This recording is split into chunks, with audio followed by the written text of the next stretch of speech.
ಬುದ್ಧಿರ್ಬಲಂ ಯಶೋಧೈರ್ಯಂ ನಿರ್ಭಯತ್ವಮರೋಗತ ಅಜಾಡ್ಯಂ ವಾಕ್ಪಟುತ್ವಂ ಚ ಹನುಮಸ್ಮರಣಾತ್ ಭವೇತ್. ಹರೇ ಕೃಷ್ಣ, ಹರೇ ಶ್ರೀನಿವಾಸ. ಆಧ್ಯಾತ್ಮ ಬಂಧುಗಳೇ, ಉತ್ತಮವಾದ ಬುದ್ಧಿ, ಶಾಶ್ವತವಾದ ಬಲ, ವಿಘ್ನವಿಲ್ಲದ ನಿರಂತರವಾದ ಯಶಸ್ಸು, ಸದಾ ಇರುವ ಆತ್ಮಸ್ಥೈರ್ಯ, ಭಯ ಲೇಷವೇ ಇಲ್ಲದ ನಿಶ್ಚಿಂತೆಯ ನಿರ್ಭಯತೆಯ ಬದುಕು, ರೋಗಗಳ ಹಾವಳಿಯೇ ಸುಳಿಯದಂತಿರುವ ಸ್ವಸ್ಥ ಶರೀರ, ಅಭಿವೃದ್ಧಿಗೆ ಕುಂಠಿತವಾಗುವ ಜೀವನದ ನಮ್ಮೊಳಗಿನ ದೊಡ್ಡ ಶತ್ರು ಆಲಸ್ಯವನ್ನೇ ನಾಶಗೊಳಿಸುವ ಶಕ್ತಿ, ಯಾವುದೇ ಸ್ಖಲನವಿಲ್ಲದೆ ಇರುವ ಅಸ್ಖಲಿತ ಸ್ಪಷ್ಟ ವಾಣಿ ಮಾತು, ಇವುಗಳನ್ನೆಲ್ಲ ಬಯಸುವುದಾದರೆ ಅಂಥವನು ಹನುಮಂತ ದೇವರನ್ನ ಶರಣು ಹೊಂದಲೇಬೇಕು. ಶ್ರೀರಾಮಚಂದ್ರನ ಅಂತರಂಗಿಕ ಭಕ್ತನಾದ ಸಾಕ್ಷಾತ್ ವಾಯುದೇವರ ಅವತಾರ ಸ್ವರೂಪರಾದ ಹನುಮಂತ ದೇವರ ಪ್ರಾರ್ಥನೆ ಪೂಜೆಗಳಿಂದ ನಮಗೆ ಬೇಕಾಗಿರುವ ಇವೆಲ್ಲ ಮುಖ್ಯ ಗುಣಗಳು ಪ್ರಾಪ್ತಿಯಾಗುತ್ತವೆ. ಹೌದು, ಬೇರೆಲ್ಲ ದೇವಿ ದೇವತೆಗಳೆಲ್ಲ ಈ ಎಲ್ಲ ಶ್ರೇಷ್ಠ ಗುಣಗಳು, ಅದರ ಪರಿಪೂರ್ಣತೆಯು ಹನುಮಂತನಲ್ಲಿ ಇರುವಷ್ಟು ಇರಲು ಬೇರೆ ದೇವತೆಗಳಿಗೆ ಸಾಧ್ಯವೇ ಇಲ್ಲ ಎನ್ನಬಹುದು.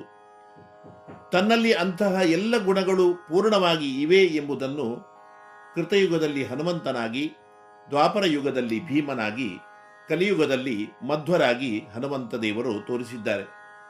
ಇದನ್ನೇ ಪ್ರಥಮೋ ಹನುಮನ್ನಾಮ ದ್ವಿತೀಯೋ ಭೀಮ ಏವಚ ಪೂರ್ಣಪ್ರಜ್ಞ ತೃತೀಯಸ್ತು ಭಗವತ್ ಕಾರ್ಯಸಾಧಕ ಎಂದು ಶಾಸ್ತ್ರಗಳು ಹನುಮಂತ ದೇವರನ್ನ ಕೊಂಡಾಡಿವೆ. ಶ್ರೀರಾಮನ ಮಡದಿ ಸೀತಾದೇವಿಯನ್ನ ಹುಡುಕುವುದಕ್ಕಾಗಿ ಭೋರ್ಗರೆಯುತ್ತಿರುವ ಸಮುದ್ರಕ್ಕೆ ಹಾರಿ ಅದೆಷ್ಟೇ ವಿಘ್ನಗಳು ಬಂದರೂ ಕೂಡ ಲೆಕ್ಕಿಸದೆ ಶ್ರೀರಾಮ ನಾಮ ಸ್ಮರಣೆಯನ್ನ ಮಾಡುತ್ತಾ ಲಂಕೆಯನ್ನ ಹೊಕ್ಕು ಸೀತಾಮಾತೆಗೆ ಅಂಗುಳಿಯಕವನ್ನ ಕೊಟ್ಟು ಬಂದು ಹನುಮ ಶ್ರೀರಾಮಚಂದ್ರ ದೇವರ ವಿಶೇಷ ಅನುಗ್ರಹಕ್ಕೆ ಪಾತ್ರರಾಗಿದ್ದಾರೆ.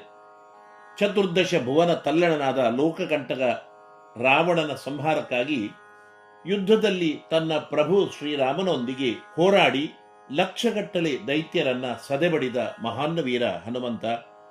ಇಂತಹ ಹನುಮಂತ ದೇವರ ಅವತಾರದ ಮೂಲ ಸ್ವರೂಪ ಜಗತ್ತಿಗೆ ಪ್ರಾಣಶಕ್ತಿಯಾದ ವಾಯುದೇವರು.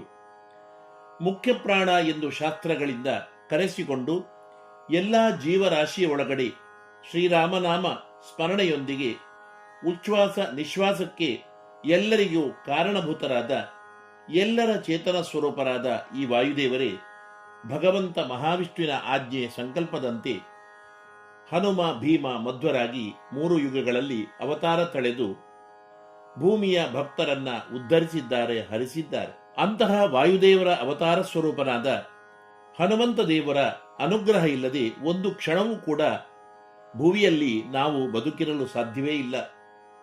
ಅಂತಹ ಉತ್ತಮ ಬದುಕಿನ ಸಾರ್ಥಕತೆ ಎರಡನ್ನೂ ಕರುಣಿಸುವ ಹನುಮಂತ ದೇವರ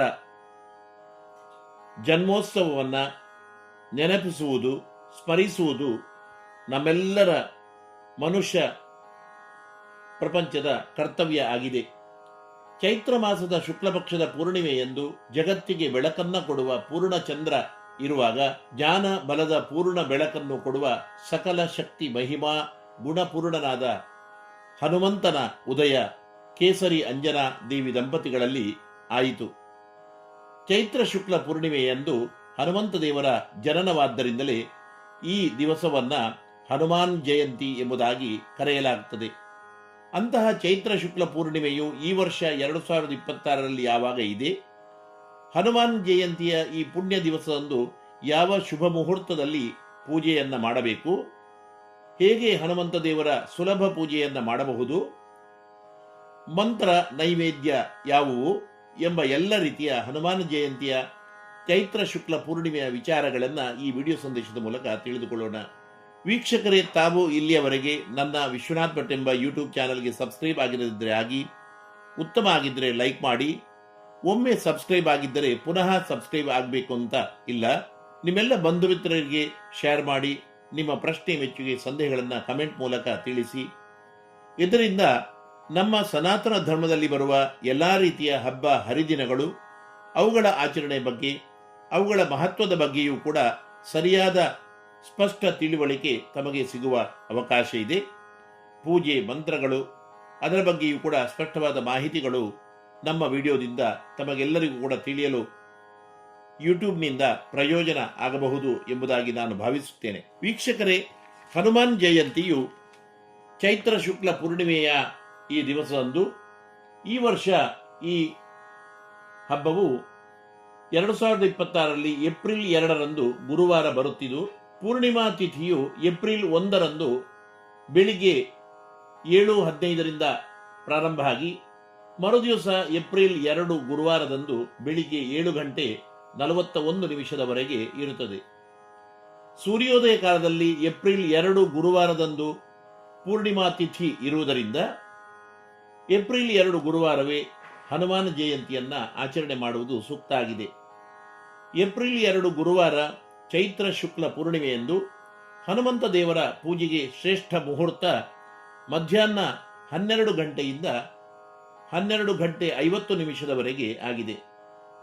ಇನ್ನು ಸಂಜೆಯ ಉತ್ತಮವಾದ ಪೂಜೆಯ ಮುಹೂರ್ತ 6:38ದಿಂದ 7:01 ಆಗಿರುತ್ತದೆ.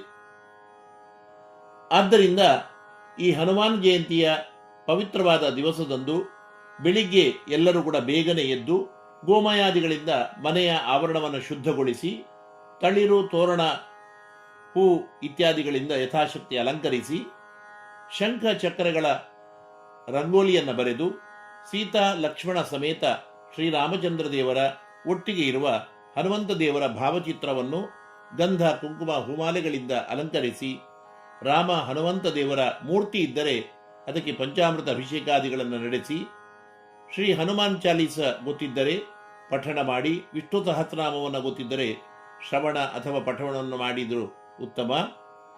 ಕಡೆಗೆ ಹನುಮಾನ್ ಚಾಲಿಸದ ಶ್ರವಣವನ್ನಾದರೂ ಮಾಡಿ ರಾಮದೇವರೊಂದಿಗೆ ಹನುಮಂತ ದೇವರ ಭಾವಚಿತ್ರಕ್ಕೆ ಬಿಲ್ಲುವ ಪತ್ರ, ತುಳಸಿ ಪತ್ರ, ವೀಳ್ಯದೆಲೆ, ದೂರ್ವಾದಿ ಪತ್ರಗಳಿಂದಲೂ ಕೆಂಪು ಗುಲಾಬಿ ಇತ್ಯಾದಿ ಪರಿಮಳ ಸಹಿತವಾದ ಉತ್ತಮ ಹೂಗಳಿಂದಲೂ ಕೂಡ ಓಂ ಶ್ರೀ ಆಂಜನೇಯಾಯ ನಮಃ, ಓಂ ಶ್ರೀ ಆಂಜನೇಯಾಯ ನಮಃ ಎಂಬ ಮೂಲಮಂತ್ರದಿಂದ ಯಥಾಶಕ್ತಿ ಅರ್ಚನೆಯನ್ನು ಮಾಡಿ, ಕಡಲೆಕಾಯಿ ಮಡ್ಡಿ ಅಥವಾ ಶಿರ ಅಥವಾ ಹಾಲು ಪಾಯಸವನ್ನು ಪಂಚವಿಧ ಫಲವಸ್ತುಗಳೊಂದಿಗೆ ತೆಂಗಿನಕಾಯಿ, ಎಲೆ ಅಡಿಕೆ ಇತ್ಯಾದಿಗಳನ್ನು ಕೂಡ ನೈವೇದ್ಯವನ್ನಾಗಿ ಅರ್ಪಿಸಿ ಪೂಜಿಸಿ, ಪೂಜೆಯಾದ ನಂತರ ರಾಮಾಯಣದ ಕೆಲವು ಶ್ಲೋಕಗಳನ್ನಾದರೂ ಕೂಡ ಖಂಡಿತವಾಗಿ ಪಠಿಸಿ ಶ್ರವಣ ಮಾಡಿ, ಇನ್ನು ಸುಂದರಕಾಂಡದ ಪಾರಾಯಣವನ್ನು ಈ ದಿವಸ ಮಾಡುವುದು ಬಹಳ ಉತ್ತಮ.